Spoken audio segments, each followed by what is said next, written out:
Halo teman-teman semua, kembali lagi bersama kami. Saya Muhammad Ghazali sebagai host. Jadi adanya kami di sini untuk mengerjakan tugas, kajian, dan apresiasi sastra. Kali ini kami akan mengapresiasi sastra tentang novel Tenggelamnya Kapal Van der Wijk. Sekarang saya sudah bersama narasumber kita dengan saudara. Baik, perkenalkan nama saya Kevinus Risatas, biasa dipanggil Okta.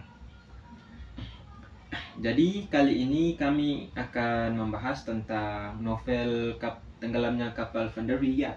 Iya.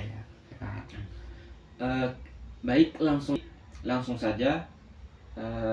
Hal apa yang membuat saudara Okta membaca novel Tenggelamnya Kapal Van der Wijk ini? Oke, baik. Di sini saya mengenal novel Tenggelamnya Kapal Van der Wijk ini. Dia lewat video, ada dia punya filmnya yang dirilis tahun 2013 kalau tidak salah. Di situ saya nonton, ini kayaknya seru deh novelnya. Novelnya kayak dia punya bukunya. Kayak seperti apa sih dia punya cerita, kayak ingin mengenal lebih dalam dari novel Tenggelamnya Kapal Van der Wijk. Jadi alasan saya untuk membaca novel Tenggelamnya Kapal Van der Wijk salah satunya yaitu di mana budaya dari Minangkabau yang dimana mereka menekankan bahwa cinta dari Zainuddin dan Hayati ini dikandas oleh adat. Jadi sangat bertentangan sekali dengan adat begitu. Itu yang membuat saya untuk membaca novel Tenggelamnya Kapal Van der Wijk. Oh, jadi saudara Okta melihat dari cuplikan film. Iya. Dan karena rasa penasaran, jadi membaca novel Tenggelamnya Kapal Van der Wijk ini. Iya. Baik, kita lanjut ke pertanyaan berikutnya. Apa yang melatar belakangi terciptanya novel Tenggelamnya Kapal Van der Wijk ini? Oke, baik. Tenggelamnya Kapal Van der Wijk ini adalah sebuah novel yang ditulis oleh Haji Abdul Malik Karim Amula, atau lebih dikenal dengan nama Hamka. Di sini novel ini mengisahkan persoalan adat yang berlaku di Minangkabau dan perbedaan latar belakang sosial yang menghalangi hubungan cinta sepasang kekasih hingga berakhir dengan kematian. Novel ini pertama kali ditulis oleh Hamka sebagai cerita bersambung dalam sebuah majalah yang dipimpin pedoman masyarakat pada tahun 1938. Dalam novel ini Hamka mengkritik beberapa tradisi yang dilakukan oleh masyarakat pada saat itu, terutama mengenai kawin paksa. Kritikus sastra Indonesia Bakri Siregar menyebut Tenggelamnya Kapal Van der Wijk ini sebagai karya terbit Hamka. Meskipun pada tahun 1962 ini novel ini dituding menjiplak karya Jean Baptiste Alpolskar berjudul Saules Tilson tahun 1832. Oke. Oh, jadi novel ini bukan hanya membahas tentang cinta, namun juga membahas tentang adat dan tradisi ya? Iya, di Minangkabau. Oh. Baik, kita lanjut ke pertanyaan berikutnya. Menurut saudara, bagaimana sinopsis tentang atau pembahasan tentang novel ini? Oke, sinopsisnya bahwa kisah Tenggelamnya Kapal Van der Wijk ini berpusat pada situs Lotoko Zainuddin, di mana seorang pemuda keturunan Minangkabau dari Bugis dan Hayati, gadis Minangkabau yang anggun dan patuh pada adat. Keduanya saling jatuh cinta ketika Zainuddin datang ke kampung Batipu atau letaknya di Sumatera Barat. Namun hubungan mereka mendapat penolakan keras dari masyarakat setempat karena Zainuddin dianggap bukan orang Minang asli, dan adat istiadat Minangkabau yang mementingkan garis keturunan ibu atau matrilineal membuat Zainuddin dianggap tidak berdarah murni. Hayati akhirnya dinikahi dengan Asis, pria kaya dan terpandang. hati Zainuddin hancur dan ia memilih pergi ke Surabaya untuk memulai hidup baru. Di sana ia sukses menjadi penulis terkenal, namun takdir mempertemukan mereka kembali, di mana Hayati hidup sengsara karena perlakuan buruk suaminya, dan pada akhirnya kapal yang membawa Hayati pulang ke kampung halaman tenggelam di laut bersama kenangan cinta yang tragis. Demikianlah perempuan. Dia hanya ingat kekejaman orang kepada dirinya walaupun kecil. Dan dia lupa kekejamannya sendiri pada orang lain padahal begitu besar. Lupakah kau siapakah di antara kita yang kejam? Bukankah kau yang telah berjanji ketika saya diusir oleh Nini mamamu? Karena saya asalnya tidak tentu. Orang hina dina tidak tulen Minangkabau. Ketika itu kau antarkan saya ke simpang jalan. Kau berjanji akan menunggu kedatanganku berapapun lamanya. Tapi kemudian kau berpaling yang lebih gagah, kaya raya, berbangsa, beradat, berlembaga, berketurunan. Kau kawin dengan dia. Kau sendiri yang bilang pada aku bahwa perkawinan itu bukan paksaan orang lain, tetapi pilihan hati kau sendiri. Hampir saya mati menanggung cinta Hayati. 2 bulan lamanya saya tergeletak di tempat tidur. Kau jenguk saya dalam sakitku, menunjukkan bahwa tangan kau telah berinai, bahwa kau telah jadi kepunyaan orang lain. Siapakah di antara kita yang kejam, Hayati? Berarti sangat-sangat tragis ya kisah cintanya Hayati dan Zainuddin. Jadi setelah sinopsis, bagaimana nih tentang alur pada novel Tenggelamnya Kapal Van der Wijk ini sendiri? Hayati, saya putus asa atau saya timbul pengharapan dalam hidup yang belum tentu tujuannya ini. Semuanya bukan bergantung pada diriku, bukan pula pada orang lain, tapi pada kau, Hayati.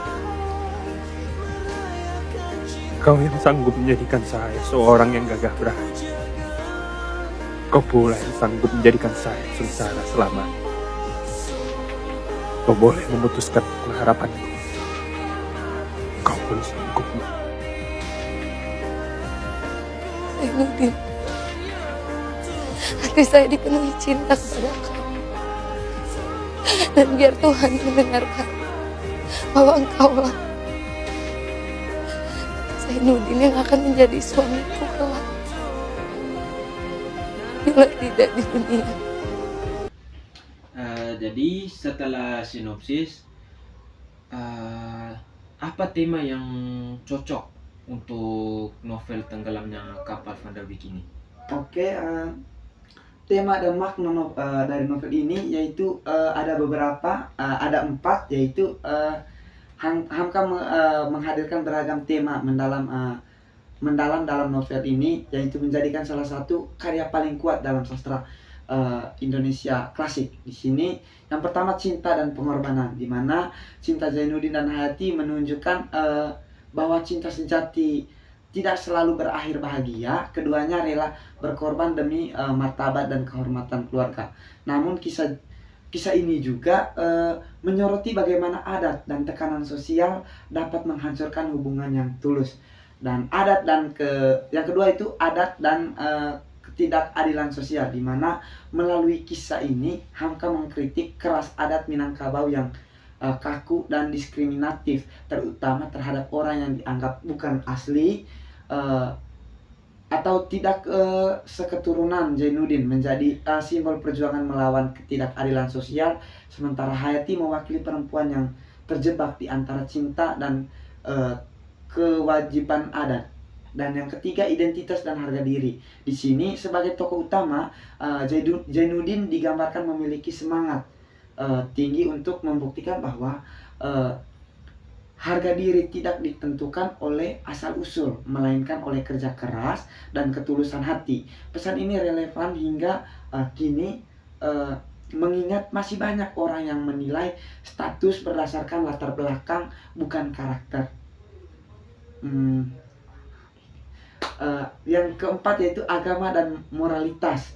Hamka sebagai ulama sekaligus sastrawan juga menyelipkan nilai-nilai religius dalam novelnya. Ia menggambarkan bagaimana iman dan keikhlasan menjadi kekuatan bagi manusia menghadapi cobaan. Zainuddin meskipun hancur secara emosional tidak kehilangan arah hidup dan terus berjuang dengan prinsip Islam yang kuat, begitu kata Rival. Jadi tradisi dan adat itu sangat-sangat mempengaruhi kisah atau hubungan dari seseorang ya. Iya, sangat-sangat tepat kata Rival. Baik, selanjutnya kita masuk ke alur. Bagaimana alur dalam novel Tenggelamnya Kapal Van der Wijk ini sendiri? Oke, jadi alurnya saya ada beberapa video tampilkan. Baik, setelah alur ini kita masuk ke gaya bahasa. Bagaimana gaya bahasa yang ada pada novel Tenggelamnya Kapal Van der Wijk ini? Wih, kalau untuk gaya bahasanya yang ada dalam novel Tenggelamnya Kapal Van der Wijk ini, salah satu hal yang membuat novel ini istimewa adalah gaya bahasanya itu, yaitu dimana Hamka yang puitis, lembut namun penuh makna. Ia tidak hanya menulis kayak kisah cinta, tetapi juga menggambarkan keindahan alam Sumatera, kehidupan sosial masyarakat Minang, serta konflik batin tokohnya dengan sangat halus dan emosional. Kalimat-kalimatnya mudah dipahami tetapi memiliki kedalaman filosofis yang membuat pembaca merenung lama setelah selesai membaca, gitu Kakak Rival. Berarti ketika membaca novel ini kita seakan-akan merasakan hal yang sama Iya, yang terjadi di dalam novel ini. Iya ya, begitu dia punya. Bisa terhanyut begitu dalam novelnya Kakak Rival. Berarti sangat-sangat bagus. Iya, sangat-sangat bagus untuk dibaca. Setelah gaya bahasa, kita masuk ke pesan moral. Iya. Apa pesan moral yang dapat kita ambil dalam novel ini? Oke, baik. Pesan moral dari novel Tenggelamnya Kapal Van der Wijk ini ada beberapa Kakak Rival. Salah satunya itu cinta sejati tidak selalu dimenangkan oleh status dan adat. Di sini Hamka ingin menunjukkan bahwa cinta harusnya didasarkan pada kejujuran, dan Hamka ingin menunjukkan bahwa pesan moral dari novel Tenggelamnya Kapal Van der Wijk ini yaitu ada beberapa, bahasanya ada 4 ya Kakak Rival. Salah satunya cinta sejati tidak selalu dimenangkan oleh status dan adat. Di sini Hamka ingin menunjukkan di mana bahwa cinta harusnya didasarkan pada kejujuran dan ketulusan, bukan latar belakang sosial atau kekayaan. Yang kedua, manusia harus berani melawan ketidakadilan. Di sini Zainuddin adalah simbol keberanian untuk berdiri tegak meskipun dunia menolak keberadaannya. Ia membuktikan bahwa kerja keras dan integritas bisa mengalahkan pandangan sempit masyarakat. Yang ketiga yaitu pentingnya menjaga kehormatan dan harga diri, di mana Hayati menanggung penderitaan karena tunduk pada tekanan sosial. Kisahnya menjadi peringatan bahwa hidup dalam kebohongan dan paksaan hanya akan membawa penyesalan. Yang pesan moral yang dapat kita ambil ini memang setelah pesan moral kita masuk ke kesimpulan. Apa yang dapat Saudara Okta simpulkan dari novel Tenggelamnya Kapal Van der Wijk ini? Oke, baik. Kesimpulan dari novel Tenggelamnya Kapal Van der Wijk ini yaitu bukan hanya kisah cinta yang menyedihkan, tetapi juga refleksi sosial, budaya, dan spiritual, di mana Hamka berhasil menulis karya yang menyentuh hati sekaligus membuka mata tentang pentingnya kemanusiaan di atas adat dan status sosial.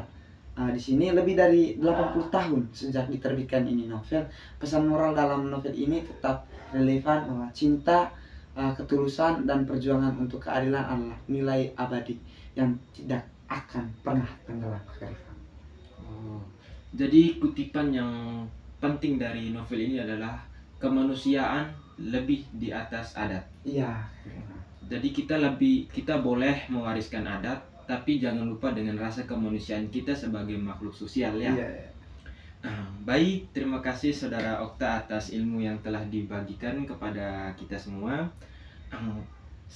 Sekian dari podcast kita ucapkan terima kasih kepada penonton semua. Terima kasih banyak.